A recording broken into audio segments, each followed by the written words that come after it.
क्या रूस और यूक्रेन के बीच जारी ये जंग अब और भी भयानक मोड़ लेने वाली है? इस सवाल का जवाब ढूंढना जितना मुश्किल है उतना ही जरूरी भी। क्या व्लादिमीर पुतिन की अगली चाल दुनिया को तीसरे विश्व युद्ध के करीब ले जा सकती है?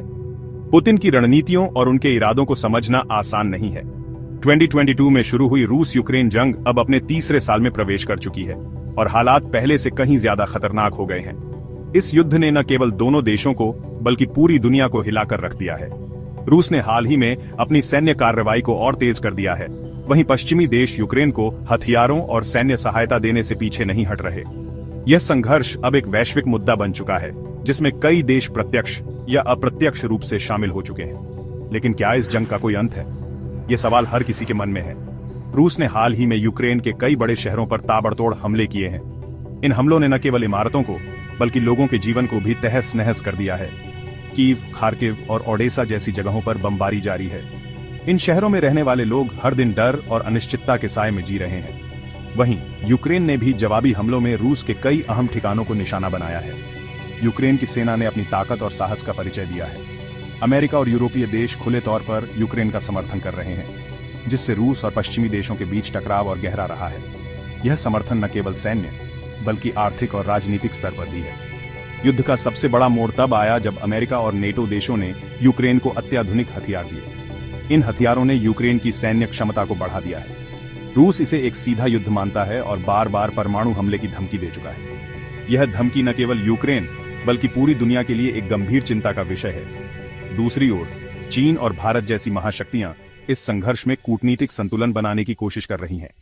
ये देश इस युद्ध को रोकने के लिए विभिन्न मंचों पर बातचीत कर रहे हैं। युद्ध के कारण पूरी दुनिया में महंगाई बढ़ गई है, खासकर तेल और गैस की कीमतों में उछाल आया है। यह महंगाई आम लोगों की जिंदगी को और मुश्किल बना रही है। रूस के खिलाफ लगाए गए प्रतिबंधों का असर वैश्विक बाजारों पर भी दिख रहा है। इन प्रतिबंधों ने कई देशों की अर्थव्यवस्था को प्रभावित किया है, लेकिन रूस भी इतनी आसानी से झुकने वाला नहीं है। रूस ने अपनी ताकत और संकल्प का परिचय दिया है। अब सवाल उठता है, क्या रूस यूक्रेन युद्ध जल्द खत्म होगा या फिर ये और खतरनाक मोड़ लेगा? इस सवाल का जवाब किसी के पास नहीं है। क्या नेटो देशों की बढ़ती सैन्य मदद इसे एक वैश्विक संघर्ष बना सकती है? ये एक महत्वपूर्ण सवाल है जिसका जवाब समय ही देगा। ये जंग कब और कैसे खत्म होगी ये कहना मुश्किल है, लेकिन एक बात तय है, इसका असर पूरी दुनिया पर पड़ रहा है। इस युद्ध ने वैश्विक राजनीति, अर्थव्यवस्था और समाज को गहराई से प्रभावित किया है। आपको क्या लगता है? क्या इस युद्ध का कोई समाधान है या ये और भयानक रूप लेने वाला है? हमें कमेंट में बताइए और ऐसे ही एक्सक्लूसिव अपडेट्स के लिए चैनल को सब्सक्राइब करना ना भूलें। रशिया यूक्रेन वॉर को समझने के लिए हमें इसके जड़ तक जाना होगा। ये कॉन्फ्लिक्ट यूं ही नहीं हुआ, इसकी गहरी हिस्टोरिकल, पॉलिटिकल और सोशल रूट्स हैं। रशिया और यूक्रेन के बीच टेंशन 1991 में सोवियत यूनियन के टूटने से शुरू हुई। यूक्रेन, जो पहले यूएसएसआर का पार्ट था, इंडिपेंडेंट हो गया, लेकिन इस इंडिपेंडेंस के साथ चैलेंजेस भी आए। एक बड़ा मुद्दा है यूक्रेन की वेस्टर्न कंट्रीज, यूरोपियन यूनियन और नेटो के साथ क्लोज होने की चाहत। रशिया इसे अपने इन्फ्लुएंस के लिए थ्रेट मानता है। 2014 में रशिया द्वारा क्राइमिया का एनेक्सेशन एक टर्निंग पॉइंट था। इंटरनेशनल कम्युनिटी ने इसकी निंदा की, लेकिन रशिया ने इसे अपने इंटरेस्ट और क्राइमिया में रशियन स्पीकिंग पॉपुलेशन की प्रोटेक्शन के लिए जरूरी बताया।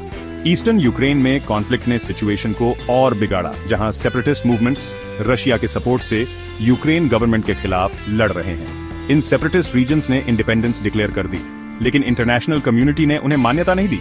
इकोनॉमिक फैक्टर्स का भी बड़ा रोल है। यूक्रेन नेचुरल रिसोर्सेज से रिच है, जैसे कोल और नेचुरल गैस, जो इसे रीजन में वैल्यूएबल बनाते हैं। इन रिसोर्सेज पर कंट्रोल एक बड़ा इश्यू है। साथ ही रीजन में पॉलिटिकल पावर और इन्फ्लुएंस की लड़ाई ने कॉन्फ्लिक्ट को और बढ़ा दिया है।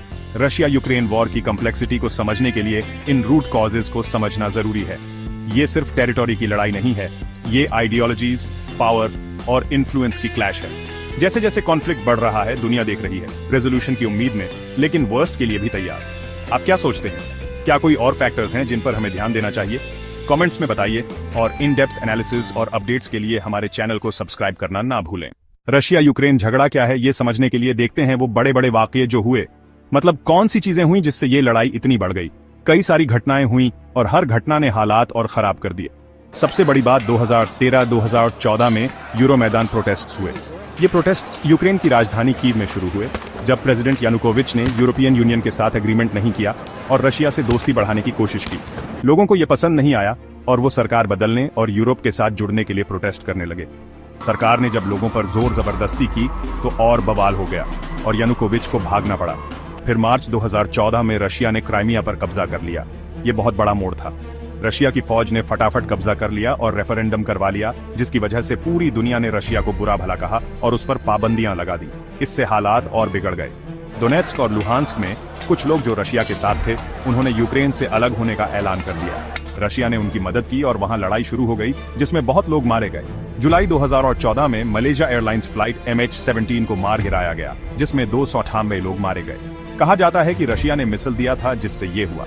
इससे पूरी दुनिया का ध्यान इस लड़ाई पर गया और रशिया पर और पाबंदियां लग गईं। मिन्स्क प्रोटोकॉल्स जैसे सीज फायर एग्रीमेंट्स हुए, पर वो काम नहीं आए।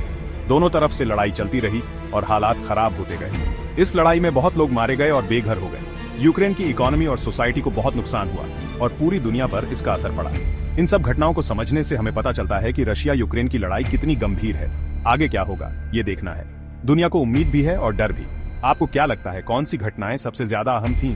नीचे कमेंट्स में बताइए और हमारे चैनल को सब्सक्राइब करना मत भूलिए। युद्ध के वैश्विक प्रभावों पर चर्चा करें, जैसे कि आर्थिक और राजनीतिक प्रभाव, लेकिन इस संघर्ष का सबसे गहरा असर आम नागरिकों पर पड़ा है। यूक्रेन और रूस के युद्ध में सबसे ज्यादा पीड़ा आम लोगों ने झेली है। हजारों लोग मारे गए हैं और लाखों बेघर हो गए हैं। युद्ध के कारण कई परिवार बिखर गए, बच्चे अनाथ हो गए और लोगों की जिंदगी तबाह हो गई। यूक्रेन के शहरों और गांवों में बमबारी और गोलीबारी ने लोगों के घरों, स्कूलों और अस्पतालों को तबाह कर दिया। वहां के लोग अपनी सुरक्षा के लिए अपने घर छोड़ने पर मजबूर हो गए। शरणार्थियों की संख्या दिनों दिन बढ़ती जा रही है। ये लोग अपनी जान बचाने के लिए दूसरे देशों में शरण ले रहे हैं, जहां उन्हें नए सिरे से अपनी जिंदगी शुरू करनी पड़ रही है। रूस और यूक्रेन के बीच के इस संघर्ष ने न सिर्फ इन दो देशों के लोगों को, बल्कि पूरी दुनिया को प्रभावित किया है। इस युद्ध से हमें एक महत्वपूर्ण सीख मिलती है कि युद्ध में कोई भी विजेता नहीं होता, सिर्फ हानि होती है।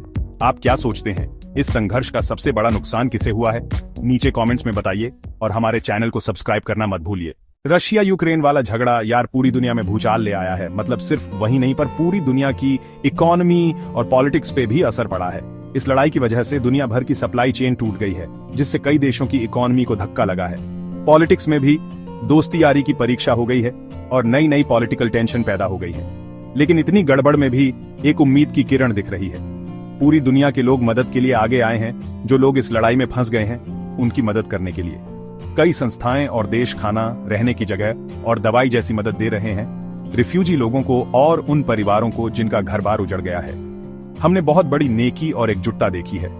दुनिया भर के लोग मदद के लिए आगे आ रहे हैं, ये दिखाते हुए कि मुश्किल घड़ी में सब लोग मिलकर एक अच्छे काम के लिए एक हो सकते हैं। ये सब हमें याद दिलाता है कि कितना भी अंधेरा क्यों ना हो, रोशनी हमेशा रहती है। जैसे जैसे हम इस मुश्किल लड़ाई से जूझ रहे हैं, हमें उन लोगों के बारे में सोचना चाहिए जो इसमें फंसे हैं और शांति की कोशिश करते रहना चाहिए। आपको क्या लगता है, रशिया यूक्रेन वाली लड़ाई में फंसे लोगों की मदद करने का सबसे अच्छा तरीका क्या है? नीचे कमेंट्स में अपनी राय जरूर बताइए और हमारे चैनल को सब्सक्राइब करना मत भूलिए और अपडेट्स के लिए